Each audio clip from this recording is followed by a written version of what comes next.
The phone call came at 11 p.m. "Mom, we need to talk," Marcus said, his voice cold as winter steel. 25 years of bedtime stories, scraped knees, and proud moments dissolved in that tone. "About the wedding. Rachel and I have decided. You're not welcome." The silence stretched between us like a canyon. No explanation. No reason. Just banishment from the most important day of my son's life. I raised Marcus alone after his father walked out when he was 7. I worked double shifts at the hospital, missed sleep but never missed his soccer games. I taught him to drive, helped him through college heartbreak, celebrated every achievement. When he graduated medical school, I was the first person he called. Then Rachel entered his life like a hurricane in designer clothes. She was calculating, manipulative, with a smile that never reached her eyes. She spoke in whispers to Marcus, planting seeds of doubt about our relationship. Suddenly I was too involved, too controlling, too much. Family dinners became rare, then non-existent. Phone calls grew shorter, colder. But I bit my tongue. I wanted my son happy. When they announced their engagement, I offered to help financially. "Let me contribute to your dream wedding," I said. Marcus hugged me, tears in his eyes. "Mom, you're amazing. We'll do this together." 3 months later I discovered the truth. They'd been using my name, my credit, my reputation to secure every vendor in the city. The $40,000 venue, the $15,000 catering, the $8,000 floral arrangements. All guaranteed by me without my knowledge. Rachel had forged my signature on contracts while Marcus looked the other way. I didn't explode. I didn't confront them. Instead, I did what any smart businesswoman would do. I read every contract, every clause, every line of fine print. And there it was, buried in legal jargon. Final payment approval required by primary guarantor within 24 hours of event.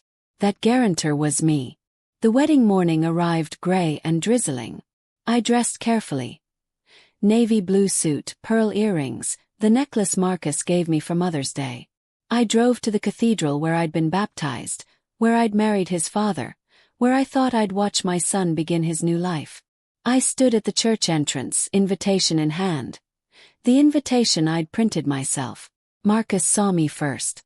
His face went white, then red with rage. Rachel appeared beside him, her perfect composure cracking. "What is she doing here?" she hissed. "Mom, you can't be here," Marcus said, not meeting my eyes. "We made this clear. You're not part of this day." The guests turned to stare. Some I'd known since Marcus was born.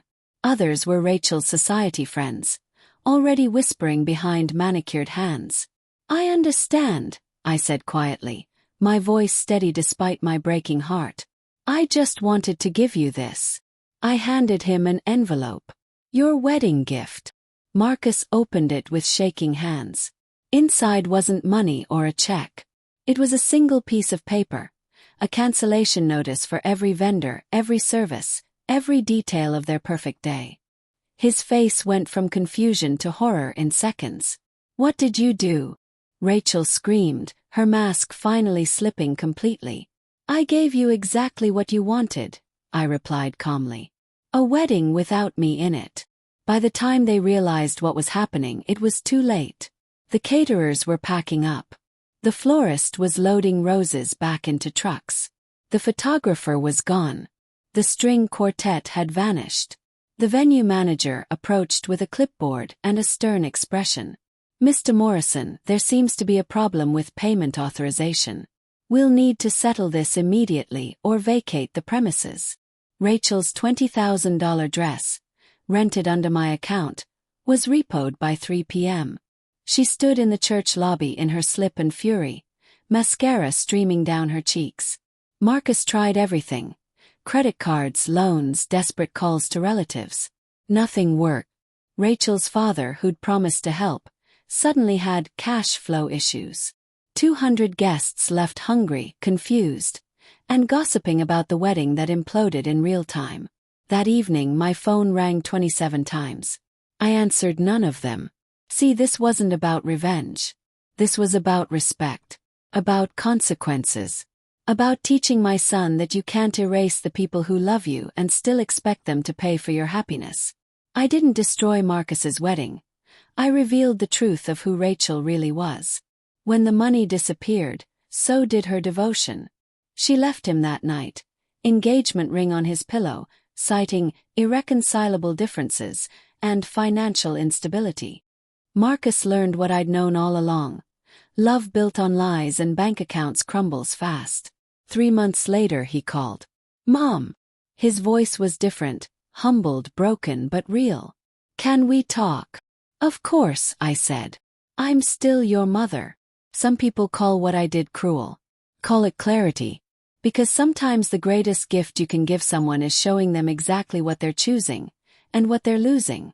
Rachel got her wedding without me in it. She just didn't get the wedding at all. And Marcus. He learned that some bridges, once burned, leave you stranded on the wrong side. But mothers, we build new bridges. Always.